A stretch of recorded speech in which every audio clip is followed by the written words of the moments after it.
Alhamdulillahi Rabbil Alamin. Wassalatu wassalamu ala ashrafil anbiya wal mursalin wa ala alihi wa sahbihi ajma'in. Subhanaka la ilma illa ma 'allamtana innaka antal alimul hakim. Wa 'alaina ya maulana innaka antat tawwabur rahim. Amma ba'd. Assalamu alaikum warahmatullahi taala wabarakatuh. Waalaikumsalam warahmatullahi wabarakatuh. Alhamdulillah, tinggi-tinggi puji dan syukur kehadirat Allah Subhanahu Wa Taala kerana pada malam ini Allah Taala berkati, Allah Taala merestui untuk kita bertemu pada malam ini. Mudah-mudahan pertemuan kita pada malam ini insya-Allah memperoleh berkatan dan manfaat daripada Allah Taala insya-Allah. Baik, selamat datang saya ucapkan kepada semua para hadirin ke Az-Zawiyah Education. Ini Facebook kita lah, Az-Zawiyah Education, yang di mana Az-Zawiyah Education ini adalah satu platform untuk sama-sama berkongsi manfaat. Kita ada spesifik wanita, kita ada kelas bahasa Arab, kita ada kelas mengaji, Iqra Al-Quran semua. Kemudian kita juga baru memulakan langkah untuk menyebarkan manfaat dalam bidang hadis ini. Dan Alhamdulillah bersama kita tenaga pengajar Az-Zawiyah Education dalam bidang hadis, iaitu yang berbahagia Ustaz Tariq Jeffrey Muhammad Akbar, untuk kita kupaskan tajuk kita pada malam ini insya-Allah, cara hadis kita yang bertajuk mengenali ilmu hadis. Sebab hari ini ramai orang belajar ilmu hadis kan, ramai orang belajar ilmu hadis, belajar matan hadis kan, belajar intipati isi kandungan hadis, tetapi kita nak tahu dulu apa itu ilmu hadis tu sendiri. Biasa kita belajar di masjid-masjid, terus para asatizah mengupas hadis Rasulullah sallallahu alaihi wasallam, tapi pada malam ini kita nak mengenali dulu apa itu ilmu hadis. Kita tahu hadis tu apa, tapi ilmu tu antara yang penting, yang perlu kita belajar ilmu hadis tu sendiri, dari segi pembahagiannya, dari segi apa kepentingan kita belajar ilmu hadis ni. InsyaAllah kita sama-sama akan didiskusikan oleh Al-Fadhil Ustaz, insyaAllah ta'ala. Dan saya tak nak melengahkan masa lagi. Cuma sebelum kita meneruskan, sebelum saya serahkan majlis kepada Al-Fadhil Ustaz, sudilah kiranya saya nak memperkenalkan sedikit. Mungkin ada yang kenal, mungkin ramai yang kenal, dan mungkin ada juga yang belum kenal Ustaz kita pada malam ini. InsyaAllah. Jadi sedikitlah latar belakang Al-Fadhil Ustaz. Al-Fadhil Ustaz Tariq berasal daripada Tampin Negeri Sembilan, Tampin Negeri Sembilan, dan pendidikan beliau bermula daripada Ma'had Ahmadi Negeri Sembilan selama 6 tahun, daripada tingkatan 1 sehingga memperoleh sijil tinggi agama Malaysia. Dan kemudian beliau melanjutkan pengajian ijazah sarjana muda di Universiti Al-Azhar dalam urusan Usuluddin, khususan bidang hadis. Dan kemudian beliau menyambung pengajian sarjananya di Open American University di Kahirah, dalam bidang hadis juga. Dan kemudian beliau menyelesaikan dalam rangka menyelesaikan PhD-nya dalam bidang Al-Quran dan Sunnah di Gombak lah. Kemudian beliau juga telah berkahwin dan menetap di Subang Jaya. Selain menjadi tenaga pengajar hadis Az-Zawiyah Education, beliau juga menjawat jawatan sebagai ketua bahagian program khas di Institut Pengajian Al-Quran. Dan kemudian beliau juga merupakan pensyarah jemputan di Asy-Syarif Tahfiz School di Kuala Kangsar. Kemudian beliau juga merupakan tenaga pengajar fiqh dan hadis di Aurora Academy. Itulah sedikit latar belakang beliau. InsyaAllah kita nak teruskan kita punya diskusi ni, bicara hadis kita pada malam ini. Dan soalan pertama Al-Fadhil Ustaz, soalan pertama, apakah itu ilmu hadis tahu ilmu hadis tu apa tu. Kita nak faham dulu apa dia ilmu hadis dan apa kepentingan belajar ilmu hadis ni. Penting ke belajar dan apa yang pentingnya tu nak tahu. Okay? InsyaAllah. Jadi saya serahkan majlis kepada Al-Fadhil. Falyatafaddal mashkur. Bismillahirrahmanirrahim. Assalamualaikum warahmatullahi wabarakatuh. Alhamdulillah, salatu wassalamu ala Rasulillah Sayyidina Maulana Muhammad ibn Abdullah wa ala alihi wa sahbihi wa man walah. Thumma ma ba'd. Tuan-tuan, puan-puan yang dirahmati Allah Subhanahu wa taala. Sebelum saya nak teruskan, saya nak tanya, dengar kan suara saya? Dengar ya? Suara jelas? Kalau ada apa-apa gangguan suara, minta tolong komen lah pada dalam ruangan komen Facebook kita kat live tu, sila komen kalau ada gangguan suara ya. Saya takut ada yang tak dengar ke, tak jelas ke dan sebagainya. Alhamdulillah. Kedua, saya mengucapkan terima kasih kepada sahabat saya Al-Fadhil Ustaz Hilmi di atas jemputan beliau kepada saya untuk memberikan satu perkongsian yang saya anggap sebagai bicara santai ilmu hadis. Ya, bicara santai ilmu hadis. Yang kita jadikan sebagai satu basic ya, perkongsian basic untuk kita mengenali tentang selok-belok ilmu hadis. Okey. Kemudian saya juga ingin mengucapkan terima kasih kepada semua sahabat-sahabat yang pada saat ini sedang mendengar kata-kata saya ni, sahabat-sahabat saya daripada Mesir, Kahirah, ada kawan-kawan saya daripada Monceh, ada kenalan saya daripada Pilah, daripada Kuantan, mana lagi? Di USJ, di Subang Jaya. Alhamdulillah, terima kasih semua yang sedang mendengar ya. Terima kasih semua. Baik, untuk tidak melambatkan masa kita kan, masa kita pun tak banyak tuan-tuan dan puan-puan, masa yang diberikan itu agak singkat juga dan soalan yang diberikan juga soalan-soalan yang sangat penting. Ya. Jadi untuk menjawab soalan pertama, kita ada ruangan untuk interaksi ya. Jadi sharing kita pada malam ni adalah sharing yang bersifat interaktif. Jadi tuan-tuan dan puan-puan boleh tanya apa-apa soalan dekat ruangan komen. Nak tanya soalan, nak membangkang tak setuju ke, nak menambah daripada apa-apa maklumat yang saya sampaikan ke, apa-apa saja komunikasi yang tuan-tuan nak buat boleh melalui ruangan komen lah. Saya pun tengah tengok ni, orang-orang yang tengah komen tu semua saya nampak tu. Jadi kalau ada soalan nanti insyaAllah saya jawab lah. Baik, menjawab persoalan yang pertama, apa itu ilmu hadis? Ini perkara yang jelas diketahui oleh ramai orang.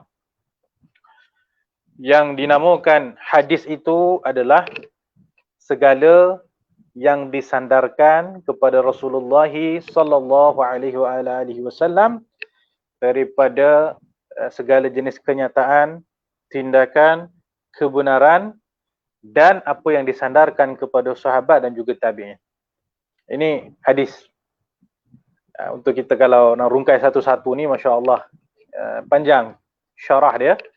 Tapi secara ringkasnya, hadis tu apa? Hadis ni adalah segala jenis kenyataan Nabi, perbuatan Nabi, pengakuan Nabi dan juga apa-apa yang disandarkan kepada para sahabat dan juga tabi'in. Itu dipanggil hadis. Nanti bila kita belajar ilmu hadis ini jauh-jauh, nanti kita akan belajar. Kalau perkataan Nabi dipanggil hadis qauli. Hadis qauli iaitu pertuturan percakapan yang keluar daripada mulut Nabi SAW yang mulia. Nanti ada pula namanya hadis fi'li, hadis perbuatan. Hadis perbuatan ni maksudnya seorang sahabat Nabi meriwayatkan kepada kita, aku melihat Nabi SAW buat sekian. Ini hadis perbuatan, hadis qauli kita, hadis fi'li kita panggil. Nanti ada namanya hadis yang sifatnya adalah takriri. Takriri ini adalah Nabi tak cakap, Nabi tak buat. Nabi senyap saja. Sebagai satu simbolik untuk Nabi membenarkan perbuatan itu. Nabi tak cakap yes, Nabi tak cakap no, Nabi tak buat apa-apa, Nabi senyap. Senyap tu maksudnya takrir, pengakuan daripada baginda Nabi SAW. Okey, jadi ada namanya hadis qauli, ada hadis fi'li, hadis takriri, dan ada namanya hadis khuluqi apa semua. Kemudian apa-apa yang disandarkan juga kepada sahabat. Okey, nanti kita akan belajar insya-Allah. Ini namanya hadis mauquf. Hadis mauquf adalah hadis yang disandarkan kepada para sahabat. Dan apa yang disandarkan kepada tabi'in, itu namanya hadis maqtu'. Hadis maqtu'. Nanti kalau hadis apa-apa yang disandarkan kepada sahabat dan juga tabi'in, nanti itu dipanggil athar. Okey tuan-tuan dan puan-puan, banyak pula cerita dia kan. Jadi secara ringkas, yang dimasukkan hadis ni adalah segala kenyataan yang keluar daripada Nabi SAW, segala perbuatan Nabi, segala pengakuan Nabi, dan apa-apa yang disandarkan kepada sahabat dan juga tabi'in. Dan definisi ini berbeza mengikut kitab-kitab. Ada kitab yang lagi panjangkan definisi, ada kitab yang pendek kan. Jadi sebagai permulaan ya tuan-tuan dan puan-puan, cukup kalau kita ketahui di situlah. Dan ilmu hadis ini juga nanti pecah kepada dua. Kejap lagi kita akan ulas insya-Allah taala. Jadi bila pecah kepada dua, maksudnya setiap satu tu ada dia punya definisi yang tersendiri. Kemudian ditanyakan tadi kepada saya tentang apa kepentingan mempelajari ilmu hadis. Apa kepentingan belajar ilmu hadis. Yang ini tuan-tuan dan puan-puan soalan yang sangat penting. Soalan yang sangat penting, bahkan mungkin soalan yang paling kita perlu huraikan. Paling perlu kita huraikan adalah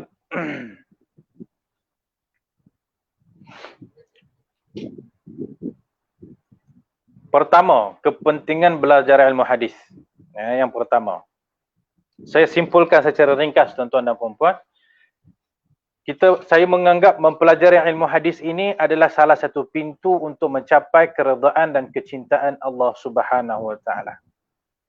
Jadi seseorang yang ada perasaan suka kepada hadis-hadis Nabi, seseorang yang ada perasaan cinta, gembira untuk mempelajari hadis-hadis Nabi SAW, itu tandanya adalah dia telah dibukakan dengan pintu cinta kepada Allah Subhanahu Wa Taala. Kenapa saya katakan sedemikian? Mengambil dasarnya daripada firman Allah Subhanahu Wa Taala, "Qul in kuntum tuhibbunallaha fattabi'uni yuhibbukumullah wa yaghfir lakum dzunubakum." Allah Subhanahu Wa Taala telah berfirman, katakanlah wahai Muhammad, sekiranya kamu mencintai Allah Subhanahu Wa Taala, fattabi'uni, maka ikutilah aku. Maksudnya ikutilah Nabi Muhammad SAW. Nescaya kalian akan dicintai oleh Allah dan akan diampunkan dosa-dosa kalian oleh Allah Subhanahu Wa Taala. Jadi kita faham daripada hadis ni adalah syarat yang diletakkan oleh Allah Subhanahu Wa Taala untuk mencapai perasaan cinta kepada Allah Taala tu, syaratnya adalah apa? Fattabi'uni. Ikut Nabi Muhammad SAW.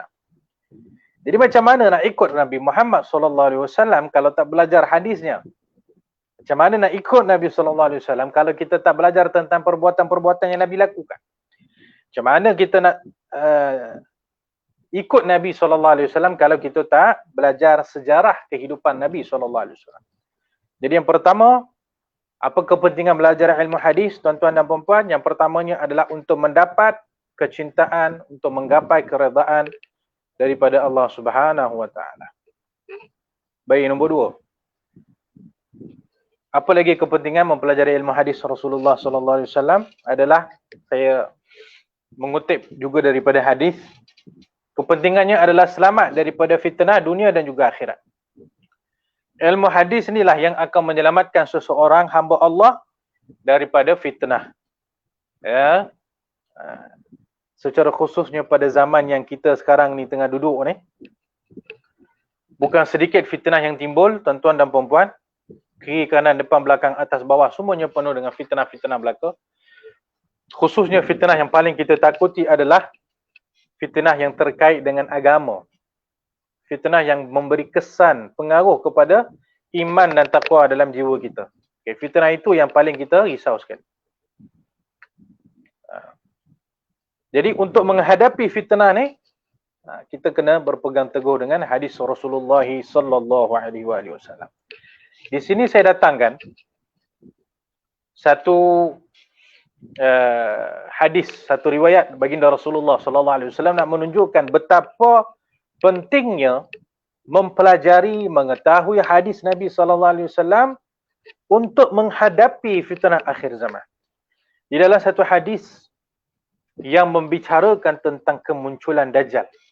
Ya, tuan-tuan dan puan-puan, banyak hadis-hadis yang telah mengingatkan kita kepada kemunculan Al-Masih Ad-Dajjal. Akan datang Dajjal pada akhir zaman untuk menyesatkan manusia dan berbondong-bondong manusia akan ikut sesat bersama dengan si Dajjal kerana terpengaruh dengan kehebatan si Dajjal itu yang mampu melakukan perkara-perkara yang begitu hebat sehingga mampu mempengaruhi dan menyesatkan orang manusia-manusia. Disebut beberapa ramai manusia yang akan ikut Dajjal ini menjadi sesat. Tetapi tuan-tuan dan puan-puan, disebut dalam satu hadis juga bahawasanya Dajjal itu apabila dia datang kepada satu kampung untuk menyesatkan orang-orang di kampung itu, muncul seorang lelaki daripada kampung itu. Lalu lelaki itu menyatakan kepada Dajjal, saya melihat pada dahi kamu ni ada kaf alif fa. Pada dahi kamu ni tertulis kafir. Maka saya telah mengetahui bahawa sesungguhnya kamu inilah Al-Masih Ad-Dajjal yang telah disabdakan oleh Nabi SAW ketika Nabi masih hidup. Jadi datang seorang lelaki ni, dia tahu dia tahu ini Dajjal ni, tak boleh ikut ni. Takkan saya nak ikut dia. Dia Dajjal. Ya. Macam mana dia tahu yang tu Dajjal? Dia kata sebab ada dalam hadis Nabi. Jadi orang tu dah belajar hadis. Itu cerita dia, itu point dia tu. Orang tu belajar ilmu hadis Nabi. Jadi dia tahu sifat-sifat Dajjal seperti yang Nabi dah sebut. Jadi bila muncul Dajjal itu, dia boleh bersiap sedia mengelakkan diri daripada Dajjal tu. Ini hadis tuan-tuan dan puan-puan. Jadi yang kita nak tengok tu adalah dengan apa lelaki itu boleh menjaga diri dia daripada Dajjal, iaitu dengan ilmu dia dengan hadis Rasulullah sallallahu alaihi wasallam. Bukan itu saja tuan-tuan dan puan-puan, begitu banyak hadis-hadis yang Nabi dah sebutkan kita, Nabi dah pesankan kita, berjaga-jagalah kamu pada akhir zaman. Akan datang zaman macam ni, akan datang zaman macam ni, akan datang pada zaman macam ni. Apabila kita belajar hadis-hadis tu tuan-tuan dan puan-puan, kita akan berusaha berjaga-jaga selamatkan diri daripada apa yang telah Rasulullah SAW dah ingatkan pada zaman dulu. Baik. Jadi, apa kepentingan belajar ilmu hadis ni? Adalah sebagai bekalan untuk menyelamatkan diri pada akhir zaman. Semakin kuat fitnah, semakin penting ilmu hadis tu untuk dipelajari dan dikembangkan. Dan dalam satu hadis Nabi SAW, banyak hadis-hadis Nabi yang dah sebutkan tentang orang-orang yang akan selamat dunia akhirat ini adalah golongan yang pegang dengan Quran dan juga Al-Hadis. Baik. Kemudian kepentingan yang ketiga. Kenapa kita nak belajar ilmu hadis ni? Penting sangat kena belajar ilmu hadis ni tuan-tuan dan puan-puan. Jadi saya tengok antara kepentingan belajar ilmu hadis ini juga yang nombor tiga adalah hadis ini tuan-tuan dan puan-puan adalah satu tanda kasih sayang Nabi SAW kepada umatnya. Hadis ni adalah satu tanda cinta Rasulullah kepada umatnya. Dan hadis itu juga boleh menjadi tanda cinta seorang umat Nabi kepada Rasulullah. Ya, jadi dia dua hal. Kenapa yang saya katakan sedemikian rupa? Saya teringat ada satu hadis Rasulullah SAW. Hadis ini saya sebut sebagai hadis rama-rama. Hadis rama-rama ataupun hadis kupu-kupu. Hadis ni saya suka sebut tuan-tuan dan puan-puan, kerana hadis ni masya-Allah tabarakallah cukup penting untuk kita selalu ingat dan selalu kita renung. Ramai yang dia tak perasan kot hadis ni. Sayang sungguh. Dalam satu hadis Nabi SAW sebut, Nabi sebut kepada para sahabat, Nabi kata, saya di sisi kamu semua ni seumpama seorang lelaki yang menyalakan unggun api. Apabila api itu telah menyala, maka banyaklah serangga-serangga, kupu-kupu, rama-rama, pepatung-pepatung yang apabila mereka tengok cahaya kan, jadi serangga ni kan dia sensitif cahaya. Jadi bila ada unggun api tengah-tengah hutan, banyak serangga datang masuk ke dalam api itu kerana mereka tertarik dengan cahaya tadi. Dia tertarik dengan cahaya, buah masuk dalam api, terbakar semua. Maka Nabi kata, saya ni di sisi kamu ni seumpama seorang lelaki yang membakar unggun api dan banyak pepatung rama-rama yang masuk ke dalam api tersebut, dan lelaki itu cuba menghalang pepatung rama-rama tu untuk masuk dalam api tu. Jadi lelaki tu cuba nak apa kata orang, nak cover ataupun nak kontrol, jangan sampai rama-rama ni semua terjun dalam tu mati. Dia cuba nak halang pepatung-pepatung tu, yang mana mereka tu tertarik kepada cahaya tapi mereka tak tahu itu adalah api. Jadi mereka masuk dalam api tu terbakar semua. Jadi Nabi kata, saya ni lah.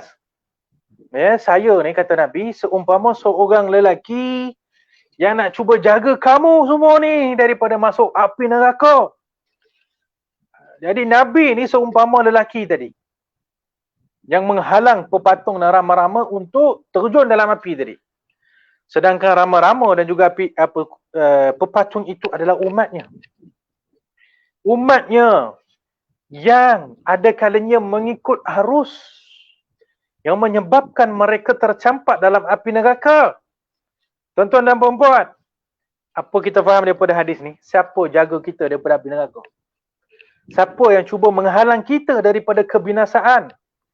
Siapa yang cuba menyelamatkan kita daripada seksaan api neraka?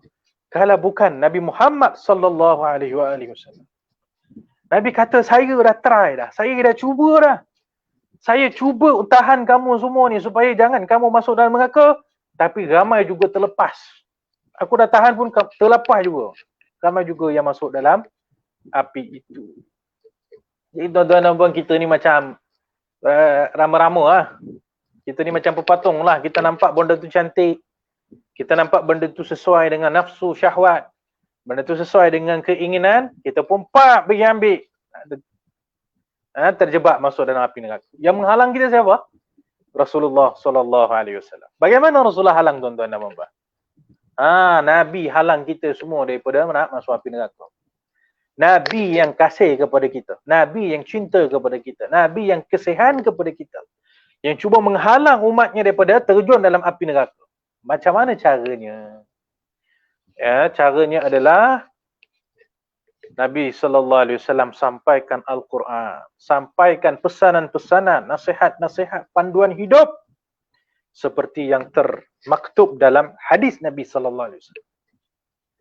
Macam mana Nabi nak selamatkan umatnya daripada masuk neraka? Nabi dah siapkan jalan yang jelas, lagi jernih, lagi putih, lagi lurus.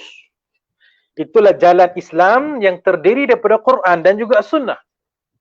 Jadi sesiapa yang tak mengambil jalan ni, dia ambil jalan lain, maka kesudahannya adalah api neraka. Maka ambillah jalan Quran. Maka ambillah jalan hadis Nabi. Macam mana Nabi? Tak tahu apa-apa. Sebab tu kita kata, bila kita belajar hadis Rasulullah SAW, kita tengok, Masya Allah, tabarakallah, Nabi tak tinggalkan satu sudut yang kecil pun kecuali Nabi ajarkan kepada kita macam mana nak menghadapi sudut itu. Ada satu riwayat ada satu riwayat dalam Sunan Abi Daud. Dalam riwayat Sunan Abi Daud disebut satu riwayat bahawa Nabi SAW pernah bersabda kepada sahabat, saya ini seumpama ayah kepada kamu semua, kata Nabi. Ya, saya ini seumpama ayah kepada kamu semua. Dan saya nak mengajar kepada kamu, apabila kamu masuk dalam tandas, maka dahulukanlah kaki kiri, dan apabila kamu keluar, dahulukanlah kaki kanan. Jadi Nabi ajar, masuk tandas pun Nabi ajar, keluar tandas Nabi ajar, dalam tandas ni istinja pun Nabi ajar. Agak-agak tuan-tuan dan puan, seseorang yang begitu sayang kepada kita, dia ajar semua A to Z. Bukankah itu adalah tanda dia kasih dan cinta kepada kita? Dan apa pula tanda kita kasih dan cinta kepada orang yang mengasihi kita itu? Kalau tak lain tak bukan, kita ikut apa yang telah diajarkan itu. Hadis-hadis yang Nabi dah tinggalkan untuk kita. Kita belajar, kita amalkan, kita sebarkan. Pastinya itulah tanda kita sayang kepada Nabi. Agak-agaklah seorang ayah yang mengajarkan begitu banyak perkara kepada si anak. Dan anak tu tak ikut apa pun si ayah tu ajar. Agak-agak anak ni kita nak cakap macam mana? Adakah dia ni dianggap sebagai seorang anak yang kasih kepada ayahnya? Seorang anak yang patuh kepada ayahnya? Semua yang dia cakap dia main bantai, dia tinggalkan. Dia tak peduli. Dengar pun tidak. Macam itulah tuan-tuan dan puan-puan, seseorang yang dia itu tidak mempedulikan hadis-hadis Nabi SAW, tidak terdetik pun dalam hati dia untuk mengetahui, mempelajari, mendalami apakah peninggalan yang Rasulullah SAW dah tinggalkan untuk diri dia. Jadi tuan-tuan dan puan-puan, okey, jadi hadis yang kepentingan belajar ilmu hadis ni nombor 3. Hadis tu adalah tanda cinta Rasulullah kepada kita semua. Kita belajar hadis ni, kita tengok, ya Allah, sayang betul Nabi kepada umat dia. Ya. Dan mengamalkan dan mempelajari, mengamalkan dan menyebarkan hadis itu pula adalah tanda umatnya mencintai Rasulullah sallallahu alaihi wasallam. Jadi tuan-tuan dan puan, kita simpulkan ada 3 kepentingan secara ringkas. Yang pertama apa? Mempelajari ilmu hadis adalah pintu untuk mencapai kecintaan Allah Subhanahu wa taala. Satu. Nombor 2, mempelajari ilmu hadis ni adalah selamat daripada fitnah dunia dan juga akhirat. Bekalan untuk menghadapi zaman fitnah. Nombor 2. Nombor 3, hadis itu adalah petanda bahawa Nabi SAW cinta kepada umatnya, dan hadis itu juga adalah tanda cinta umatnya kepada Nabi Muhammad SAW.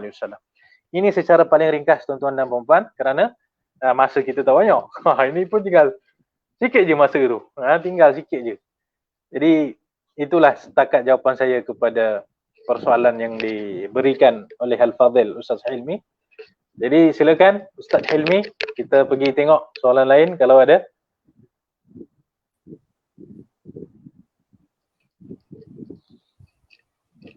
Tafadhal. Terima kasih Al-Fadhil Ustaz Tariq. Kita nak cuba tengok sikit soalan dalam komen. Ada satu soalan yang berkaitan dengan bicara kita untuk soalan yang pertama tadi. Jadi saya tunjukkan.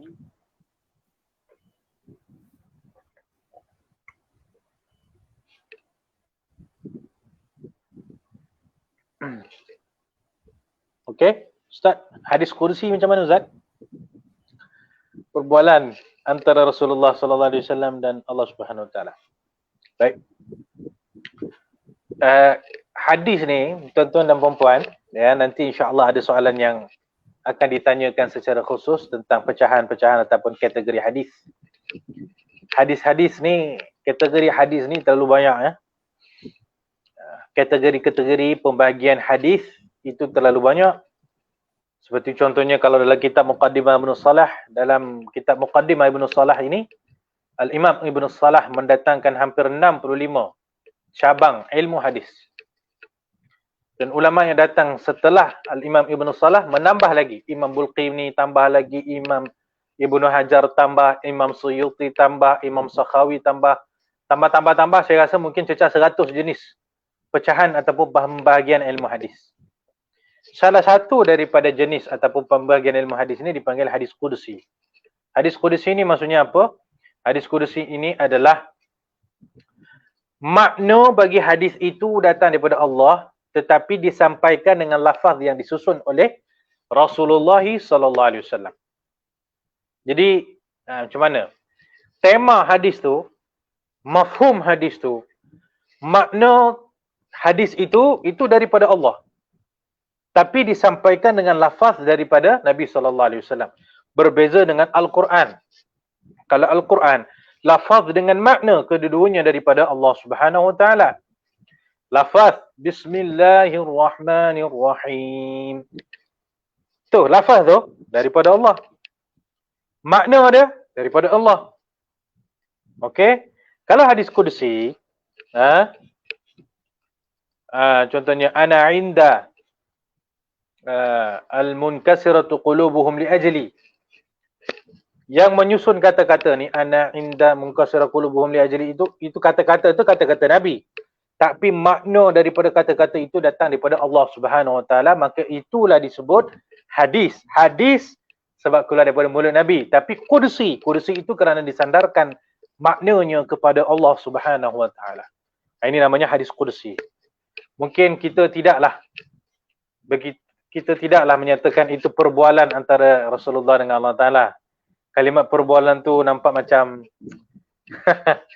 macam santai benar pula kan, santai sangat. Yang relax sangat pula, berbual pula dengan Allah Taala. Jadi mungkin penjelasannya lebih tepat itu seperti yang saya sebutkan tadi, satu hadis yang maknanya datang daripada Allah tapi lafaznya daripada Rasulullah sallallahu alaihi wasallam. Itulah soalan yang ditanyakan oleh Ustazah Alia Zahra. Baik. Okey, Mi? Okey. Macam mana? Soalan seterusnya nanti kita akan bincang lagi. Jadi kita pergi kepada isu kita, iaitu kita nak tahu sedikit tentang asal usul ilmu hadis ni sendiri. Jadi kita dah tahu apa itu ilmu hadis, apa kepentingan belajar dia, tapi mana datangnya ilmu hadis tu sebenarnya? Memang diajar zaman Rasulullah diajar ke ilmu hadis ni ataupun macam mana? Falyatafaddal mashkur. Baik, syukran al soal. Untuk mengupas sejarah perkembangan ilmu hadis, tatawur ulumul hadis ini, tuan-tuan dan puan-puan, satu perbincangan yang cukup, masya-Allah, cukup besar dan luas. Bagaimana ilmu hadis itu berkembang daripada zaman Nabi sampailah kepada zaman kita pada hari ini. Jadi secara ringkasnya lah kita boleh simpulkan ilmu hadis ni ada dua, tuan-tuan ya. Ilmu hadis itu sendiri iaitu perkataan sabdaan Nabi sallallahu alaihi wasallam itu sendiri. Dan kedua adalah ulum hadis. Ulum hadis. Okey, kita akan jelaskan sebentar lagi. Seperti yang kita sedia faham, Nabi sallallahu alaihi wasallam apabila berbicara, mengeluarkan satu kenyataan ataupun apabila Nabi sallallahu alaihi wasallam melakukan satu-satu perbuatan ataupun Nabi sallallahu alaihi wasallam mengiyakan, membenarkan satu perbuatan yang dilakukan oleh para sahabat, semua ini adalah hadis. Okey, jadi pada zaman Nabi macam nilah keadaan dia. Nabi bersabda, Nabi melakukan sekian-sekian, Nabi mengiyakan satu-satu perkara, semua ini hadis lah. Tapi pada zaman Nabi, perkataan ke perbuatan Nabi itu tidak pernah dicatat oleh sahabat. Sahabat tidak mencatat kata-kata yang keluar daripada Rasulullah sallallahu alaihi wasallam. Qala Rasulullah sallallahu alaihi wasallam, innamal a'malu binniyat. Sahabat tak catat. Sebab apa sahabat tak catat? Kenapa sahabat tak tulis dekat kertas? Kerana pada awalnya baginda Nabi sallallahu alaihi wasallam melarang sahabat untuk mencatat hadis. Nabi tak bagi. Kenapa Nabi tak bagi mula-mula untuk menulis hadis? Kerana pada awal perkembangan Islam, Nabi khawatir, Nabi suruh sahabat catat Al-Quran sahaja. Ya, Nabi suruh para sahabat mencatat Al-Quran sahaja. Jadi ramai sahabat yang mencatat Al-Quran. Maka adalah golongan yang dipanggil Kutabul Wahyi. Para sahabat-sahabat yang dilantik sebagai penulis-penulis Al-Quran. Sayyidina Ali bin Abi Talib, Sayyidina Zaid bin Thabit dan sahabat-sahabat lain yang mereka itu pandai menulis, mereka cerdik, mereka mampu mencatat Al-Quran dengan baik. Jadi Nabi tak bagi ketika itu untuk mencatat hadis kerana apa? Kerana takut tercombine, tercampur di antara Quran dan juga hadis. Sebab awal perkembangan Islam ni, ya, Nabi khawatir sahabat tidak mampu untuk membezakan mana ayat Quran, mana hadis Nabi. Takut ayat Quran dicatat sebagai hadis dan hadis dicatat sebagai ayat Quran. Jadi takut dia jadi apa kata orang ya, koktail. Tahu koktail? Bercampur. Jadi sebab tu Nabi tak bagi sahabat, Nabi melarang sahabat untuk mencatat hadis ketika pada zaman Nabi. Tetapi setelah sampai pada satu tempoh pada zaman Nabi, para sahabat masya-Allah tabarakallah cukup hebat, dah teguh di dalam kepahaman, dah boleh beza sungguh dah mana Quran mana hadis, maka ketika itu Nabi melonggarkan, Nabi memberikan kebenaran untuk sebahagian sahabat untuk mencatat hadis. Dalam satu riwayat dinyatakan Nabi SAW pernah diminta oleh seorang sahabat Nabi yang nama dia Abu Syahin. Ya, Abu Syah ni seorang sahabat Nabi, diminta agar dituliskan hadis untuk dia. Maka Nabi pun mengarahkan sahabat-sahabat lain menyatakan, "Uktubu li Abi Syah." Catat apa yang aku cakap ni, catat dan bagi dekat Abu Syah ini.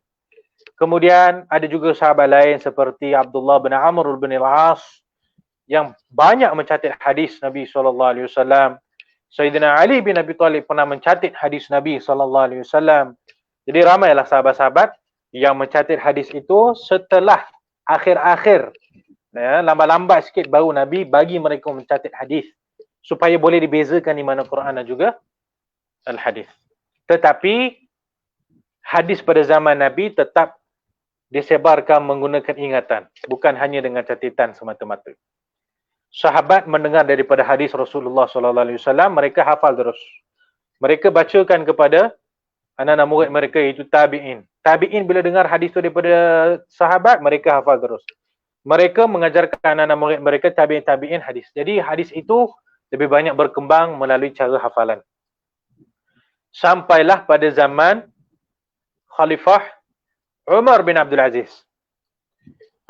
Zaman Khalifah Umar bin Abdul Aziz, Umar bin Abdul Aziz ni mendapati begitu ramai ulama-ulama hadis pada zamannya meninggal. Jadi Umar bin Abdul Aziz ni dia risau, dia takut, dia bimbang ilmu hadis ni akan pupus sama sekali kalau tidak dicatat. Jadi sahabat-sahabat yang hafal hadis ramai meninggal. Tabi'in yang ramai hafal hadis meninggal. Jadi hadis tu takut pupus lah. Ya. Jadi Umar bin Abdul Aziz kumpulkan ulama-ulama, memerintahkan para ulama-ulama pada zamannya itu untuk mengumpulkan hadis dan catat. Di antara yang mengetuai urusan mencatat hadis ini adalah seorang tabi'in yang masyhur, Al-Imam Ibnu Syihab Az-Zuhri.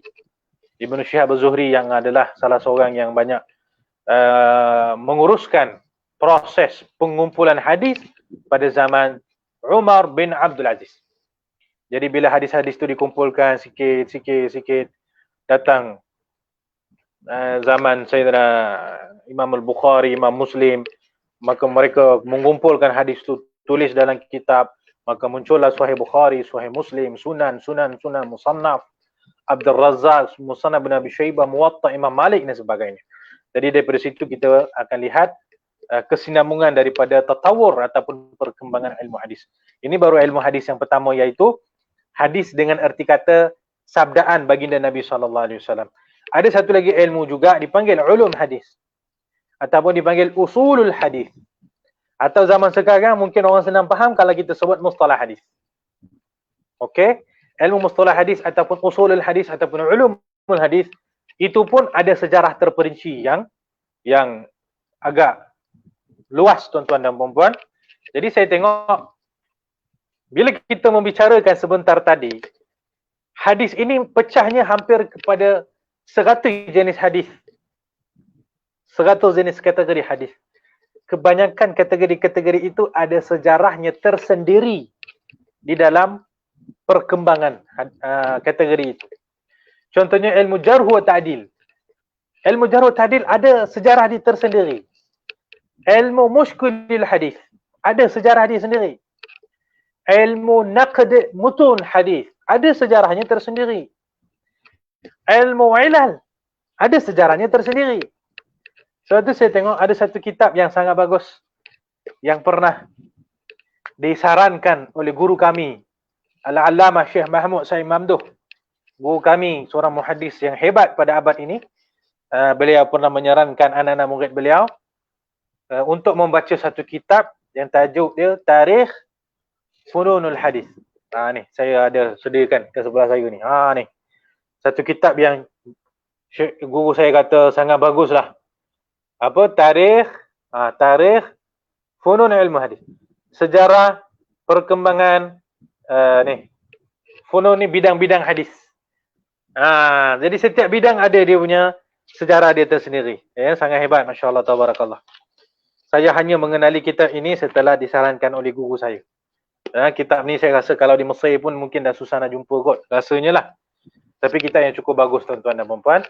Jadi untuk kita melanjutkan tentang perbicaraan sejarah perkembangan hadis mungkin kita perlukan beberapa slot beberapa jam baru boleh mengumpas. Tapi secara ringkasnya seperti yang saya sebutkan tadi itulah. Okey, tuan-tuan dan puan-puan. Ada apa-apa soalan? Silakan bertanya. Tak ada apa-apa masalah. Tafadhal, Ustaz Helmi. Silakan, tafadhal. Okey, baik. Terima kasih Ustaz Tariq atas penjelasan berkenaan asal usul ilmu hadis itu sendiri. Walaupun kita tahu daripada apa yang diterangkan oleh Al-Fadhil Ustaz sebentar tadi bahawa ilmu hadis ni bukan satu sahaja. Dia banyak cabangnya, termasuk ulum hadis dan sebagainya. Jadi Ustaz Tariq telah menerangkan secara ringkas berkenaan asal usul ilmu hadis tu supaya kita nampak sikit-sikit lah. Nak menghurai ke semua ilmu hadis yang lain yang berkaitan seperti jarah wa ta'dil dan sebagainya itu mengambil masa yang agak panjang untuk mengupasnya. Jadi secara umumnya macam itulah perkembangan ilmu hadis sehinggalah tersusun ataupun tersusunnya kitab sahih kan, kitab sunan dan sebagainya.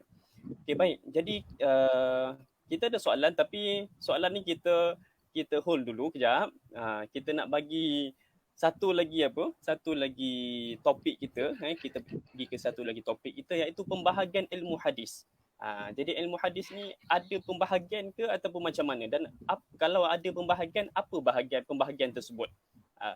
Dan silalah dipersilakan pada Al-Fadhil Ustaz untuk menerangkan insya-Allah. Baik, syukran akhuna Al-Fadhil Ustaz Hilmi. Seperti yang disebutkan tadi kan, di antara kitab mustalah hadis yang masyhur itu adalah kitab Muqaddimah Al-Imam Ibnu Salah. Jadi Al-Imam Ibnu Salah dalam Muqaddimah Ibnu Salah itu membahagikan hadis itu hampir kepada 65 jenis cabang mustalah hadis. Dan ulama-ulama yang datang selepas mereka seperti Al-Imam Sirajuddin Al-Bulqini menambah lagi 65 tu jadi kalau tak silap saya 72. Datang pula Al-Hafidh Ibnu Hajar, tambah lagi beberapa lagi. Datang pula anak-anak murid Al-Hafidh Ibnu Hajar, Imam Suyuti, Imam Sakhawi dalam kitab Tadribur Rawi dan juga Fathul Mughith, mereka tambah lagi. Sehingga kan akhir-akhir yang paling banyak yang pernah dicatat itu lebih kurang hampir 100 lebih jenis pecahan-pecahan ilmu hadis. Tetapi keseluruhan pecahan-pecahan ini sebenarnya pecah daripada dua bahagian saja. Jadi di sini saya sebutkan dua bahagian itu. Dua pembahagian terbesar dalam ilmu hadis ni. Yang pertama, bolehlah kita panggil dia sebab pecahan pertama ilmu riwayah. Ilmu hadis riwayah. Yang kedua ilmu hadis dirayah. Okey? Yang saya cerita ni secara ringkas ya, tuan-tuan dan puan ya. Ilmu hadis riwayah. Apa maksud ilmu hadis riwayah? Ilmu hadis riwayah ni boleh kita kata ilmu hadis matan. Yang berbicara tentang macam mana mempelajari ilmu hadis, apa ni, yang membicarakan tentang sabdaan Nabi, perbuatan Nabi, tentang sifat-sifat Nabi, khuluqiyah, dengan pengakuan Nabi, dengan kata-kata sahabat, kata-kata tabi'in. Ini namanya ilmu hadis riwayah. Jadi dia fokus dia tu, highlight dia tu pada matan hadis. Qala Nabi SAW dan ke atas. Ya, itu ilmu hadis riwayah. Yang pertama. Nanti ada lagi satu cabang ilmu hadis namanya ilmu hadis dirayah. Ilmu hadis dirayah ini dipanggil dengan nama lain ilmu usulul hadis ataupun ulumul hadis ataupun senang mustalah hadis. Walaupun mustalah hadis itu satu cabang kecil daripada ulum hadis. Jadi ilmu hadis dirayah ni tuan-tuan dan puan-puan, dia ni mengkaji proses bagaimana daripada Nabi sallallahu alaihi wasallam hadis itu berpindah sampailah kepada zaman belakang-belakang seperti Imam Al-Bukhari. Imam Bukhari hidup lebih kurang tahun 2 Hijrah. Maksudnya tahun 200 Hijrah dan sebagainya. 200. Jadi tempoh masa Nabi SAW wafat tu 10 Hijrah sampai zaman Imam Al-Bukhari 196 Hijrah. Oh, itu lebih kurang 180 tahun. Jadi macam mana hadis Nabi datang sampai kepada Imam Al-Bukhari? Proses tu. Maksudnya Imam Al-Bukhari ambil hadis tu daripada siapa? Daripada guru dia. Guru dia ambil daripada siapa? Guru dia. Guru dia ambil daripada sahabat. Guru dia ambil sahabat ambil daripada Nabi. Maka proses ni, ini nak belajar ni nanti, ini dipanggil ilmu hadis dirayah. Walaupun ada khilaf tentang isu ilmu hadis dirayah riwayah ni, ada khilaf. Ya, boleh rujuk kepada kitab karangan Al-Alamah Sayyidi Abdullah bin Siddiq Al-Ghumari, Tawjihul Inayah, tentang kefahaman sebenar ilmu hadis dirayah dan juga riwayah ini. Tapi apa yang saya sedang sampaikan ini adalah yang paling basic. Ilmu hadis itu pecah kepada dua. Yang pertama ilmu hadis riwayah. Ilmu hadis riwayah iaitu mengkaji tentang sabdaan, perbuatan, pengakuan dan sifat-sifat Nabi SAW. Kita belajar Nabi dah sebut apa. Kita belajar Nabi dah buat macam mana yang telah dilakukan oleh Nabi. Itu ilmu hadis riwayah. Okey, macam mana hadis tu sampai kepada Imam Bukhari, Imam Muslim, Imam Abu Daud, Imam Malik. Proses nak mengkaji sanad ni, sanad putus ke tak putus ke, perawi dia dhabit ke, adil ke, tasyayu' ke, mubtadi' ke, mudallis ke, mukhtalid ke. Okey, itu semua dipanggil ilmu hadis dirayah. Tu dia. Senang kita pecah ilmu hadis riwayah dan dirayah. Nak lagi senang, ilmu hadis matan dan ilmu hadis sanad. Macam itulah secara ringkas. Tuan-tuan dan puan-puan yang dikasihi sekalian. Faham kodok tu? Ini basic je tuan-tuan dan puan-puan ya, insya-Allah. Sebenarnya apa yang kita perlu ketahui adalah jauh lebih banyak daripada setakat yang saya ceritakan tadi sebenarnya. Apa yang sepatutnya kita tahu tentang ilmu hadis ni, masya-Allah tabarakallah, sebenarnya lebih banyak lagi. Ya, tapi ini adalah satu batu asas untuk kita memulakan usaha untuk menyebarluaskan kesedaran tentang kepahaman ilmu hadis. Okey? Jadi kalau ada apa-apa tak faham, tak jelas, tolong komen lah. Tuan-tuan bolehlah komen-komen sikit, cakap faham ke, tak faham ke tak jelas ke, ustaz ni cakap apa tak faham ni ustaz. Kalau ada apa-apa komen lah ya, silakan komen, insya-Allah. Baik, tafadhal Ustaz Ilmi, tafadhal. Okey, baik. Kita ada satu soalan daripada pendengar. Nampak tak soalan dia, Ustaz Tariq? Ya, tafadhal. Ya, nampak. Nah, saya baca ya, saya baca. Isu yang timbul baru-baru ni. Ya, boleh tak menentukan taraf sesuatu hadis tu, sama ada hadis tu hadis sahih ke, hasan ke, dhaif ke, maksudnya hadis diterima atau dia pun ditolak melalui kasyaf atau mimpi. Nak tahu taraf hadis tu tapi melalui mimpi ataupun kasyaf, boleh ke tidak tu? Okey, silakan. Baik, alhamdulillah. Terima kasih Ustaz Hilmi dan terima kasih kepada yang bertanya. Sahabat saya Al-Fadhil Mursyid, Ustaz Mursyid Zafarullah. Barakallahu fiik. Ni soalan kata orang killer question ni. Wah, kan panjang cerita dia. Secara ringkasnya tuan-tuan dan puan, ya, baru-baru ni kepada yang perasan lah. Baru-baru ni timbul satu isu ilmu lah, isu ilmiah ya. Isu ilmiah.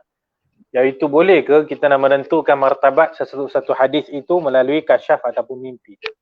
Ya, seseorang itu mimpi. Dalam mimpi dia jumpa Nabi SAW, lalu Nabi kata hadis ni sahih. Ataupun hadis ni hasan ataupun dhaif tu macam mana? Jadi boleh tak? Ataupun orang tu ada ilmu kasyaf. Dengan melalui ilmu kasyaf dia tu, dia menentukan, oh ini hadis sahih ni, oh ini hadis palsu. Boleh tak macam tu? Jadi banyaklah pandangan-pandangan para ulama dalam hal ini. Tinggal lagi pandangan yang saya lah secara peribadi agak cenderung kepada pandangan ini adalah tak boleh tuan-tuan dan puan-puan. Tidak boleh untuk kita melabel satu-satu hadis itu dengan cara kasyaf ataupun mimpi. Okey? Dan ini satu perkara yang saya dengar daripada guru saya yang mengajarkan saya ilmu hadis. Mereka juga ahli tasawuf, mereka juga adalah orang-orang sufi, tetapi mereka juga tidak menerima kaedah mentashih, mentad'if hadis itu dengan cara kasyaf ataupun mimpi. Sebab dia apa? Sebabnya tuan-tuan dan puan, setiap satu bidang ilmu itu ada disiplinnya tersendiri, ada kaedah-kaedahnya sendiri, ada cara-cara dia sendiri yang kita tak boleh langgar. Untuk menentukan darjat ilmu hadis itu, caranya ada 5. Ini je, 5 ni saja yang perlu diperhatikan untuk meletakkan label hadis. Perawi yang adil, perawi yang dhabit sanad yang muttasil, tidak ada syaz, tidak ada illah. 5 syarat. Cukup 5 syarat ni hadis tu sahih. Tak cukup 5 syarat boleh jadi hasan. Boleh jadi dhaif, bahkan boleh jadi palsu. Inilah disiplin di dalam menentukan kedudukan sesebuah hadis. Kalau kita kata, boleh untuk menghukum hadis itu dengan cara kasyaf. Maka semua orang boleh mendakwa, saya ni kasyaf, kau tahu tak? Jadi dengan melalui kasyaf ni, saya rasa hadis ni bukan palsu, hadis ni sahih. Ulama lain dah kata palsu. Tak, mereka tak ada kasyaf. Saya ada kasyaf. Saya kata hadis ni sahih. Jadi dia melanggar disiplin, dia melanggar ahli bidang tu, iaitu ulama hadis tu sendiri. Dan satu lagi persoalan yang lebih besar daripada itu tuan-tuan dan puan-puan, yang memerlukan kepada kajian adalah kasyaf ni, adakah kasyaf ini mesti kena betul? Ada tak kasyaf yang salah? Ada kasyaf yang salah tuan-tuan dan puan-puan. Kasyaf pun boleh silap. Ini cerita dia boleh tahan. Cerita dia agak panjang lah. Ya. Kasyaf ni pun boleh salah tuan-tuan dan puan-puan. Sebab apa? Kerana kasyaf ini hukumnya tidak maksum. Tidak ada ismah pada kasyaf itu. Apatah lagi mimpi. Mimpi lagilah senang terganggu dengan kehadiran syaitan dan sebagainya. Mimpi atau kasyaf itu tidak maksum. Jadi dia terdedah kepada salah dan juga betul. Kalau ada orang mendakwa, Ustaz, mana boleh kasyaf itu salah? Ada orang kata kasyaf itu mesti betul. Itu boleh menggelincirkan akidah. Sebab apa? Sebab dia dah menyamakan kasyaf dengan Quran, sunnah, wahyu daripada Allah Ta'ala. Kasyaf itu wahyu ke tidak? Tak kan? Jadi dia terdedah kepada salah dan juga betul. Jadi bila kasyaf ke mimpi terdedah kepada salah dan betul, maka tak boleh dijadikan sebagai kayu ukur yang tepat untuk mengukur hadis. Jadi tuan-tuan dan puan-puan, kita kena ikut bidang masing-masing. Kalau ilmu hadis macam ni. Okey, untuk kita menentukan darjat hadis, 5 sahaja tadi. Kasyaf dan mimpi, tidak. Ini pandangan saya yang mungkin ada yang setuju, mungkin ada yang tidak setuju, tapi pandangan saya ini selaras dengan sebilangan besar ulama muhaddisin. Wallahu a'lam. Tafadhal. Ustaz Tariq, kita dahulukan dulu soalan-soalan dalam komen lah ya. Sebab tajuk ataupun topik perbincangan kita yang keempat ni ya, tengok keadaan rasanya mungkin kita akan masuk ke siri kedua nanti ya. Kalau ada rezeki nanti kita akan bincangkan. Saya cadang Ustaz Helmi, saya cadang. Yes. Kita ambil satu lagi soalan sebab sekarang pun dah 10 suku ni, saya takut ramai pendengar yang mungkin dah letih ke, dah berasap ke kan. Jadi kita ambil satu lagi soalan Dan soalan lain kita bawa untuk insya-Allah sesi akan datang sama ada minggu depan atau setelah itulah ya. Ini untuk tidak meresahkan para pendengar tu je sebenarnya. Tafadhal. Nak habis awal ni tak? Okey, baik. So saya kita tengok soalan yang seterusnya. Satu je lagi ya soalan. Kita bagi apa? Okey. Silakan Ustaz Tariq. Okey. Soalan daripada Al-Fadhil Ustaz Zul Haris Hakimi Ahmad Razi. Terima kasih Ustaz di atas soalan. Ustaz Tariq, bagaimana mau kenal hadis yang ditolak atau diterima? Dan lihat dari perspektif macam mana kalau untuk kami orang awam ini minta penjelasan dari Al-Fadhil Ustaz. Okey. Jawapan saya macam ni. Saya bercita-cita supaya orang awam pun terdedah kepada macam mana nak kenal pasti darjat sesebuah hadis. Inilah satu perjuangan ya untuk kita mendidik masyarakat kita untuk mereka pun boleh tahu tentang darjat hadis. Macam mana kita nak buat? Tuan-tuan dan puan-puan, kita berada pada satu zaman di mana kita sendiri nak hukum hadis sahih, hasan, dhaif. Itu bukan level kita. Level kita ni adalah untuk kita ketahui hadis ini apa kedudukannya di sisi para ulama. Contoh hadis itu disahihkan Imam Bukhari Muslim. Dah habislah cerita. Tak payah nak bincang lagi lah. Hadis ini dihukum palsu oleh Imam Suyuti ataupun Imam siapa-siapa. Maka okey. Jadi kita pada hari ini berpandukan kepada pandangan para ulama. Jadi perbincangan kita adalah bagaimana nak tahu pandangan para ulama terhadap hadis sekian-sekian. Tu. Jadi tak nak itu mesti dengan proses belajar. Belajar ilmu hadis ni elok ya, supaya kita tahu hadis sekian-sekian ini hukumnya sahih, hasan ataupun dhaif seperti yang telah dihukumkan oleh para alim ulama. Imam Abu Daud letakkan hadis tu dalam Sunan Abi Daud. So agak-agak macam mana? Apa kedudukan hadis itu? Imam Malik meletakkan hadis tu dalam kitabnya Muwatta. Ya. Saya yakin dan pasti ini bukan perkara mudah. Saya faham tu, saya faham. Tapi nak inilah usaha yang perlu dilakukan supaya masyarakat kita semakin didedahkan dengan ilmu hadis sampai mereka boleh mengetahui tentang apa hukum hakam para ulama terhadap satu-satu hadis itu. Okey, itu secara yang paling ringkaslah saya boleh jawab. Okey, terima kasih. Wallahu a'lam. Tafadhal.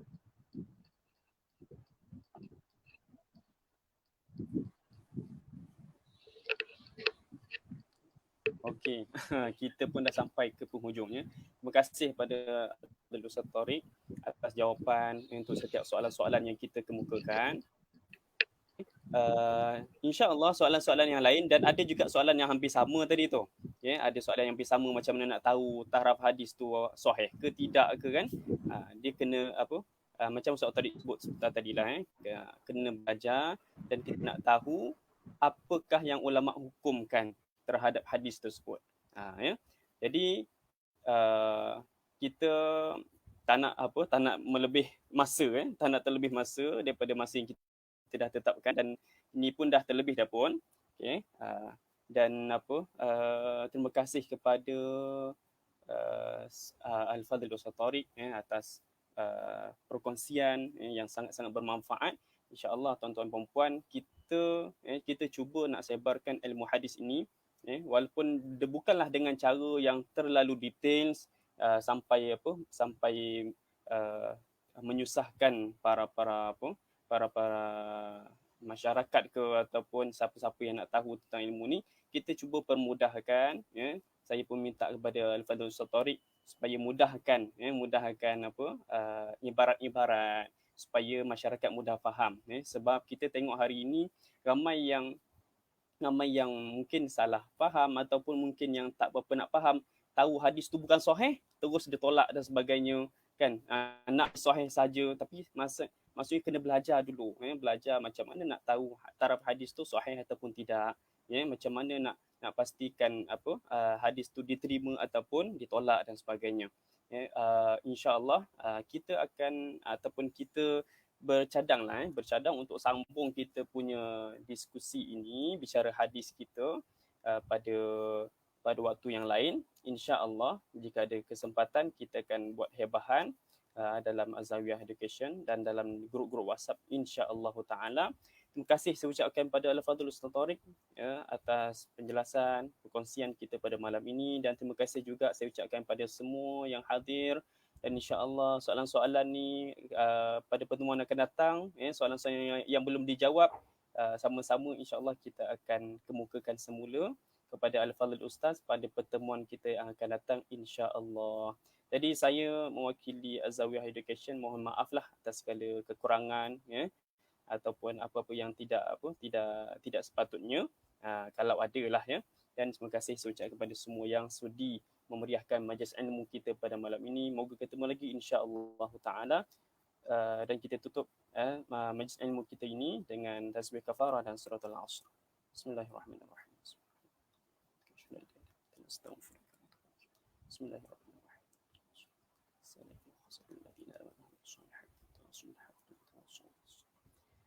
Baik, itu saja. Wallahu ta'ala ala wa alam. Assalamualaikum warahmatullahi ta'ala wabarakatuh.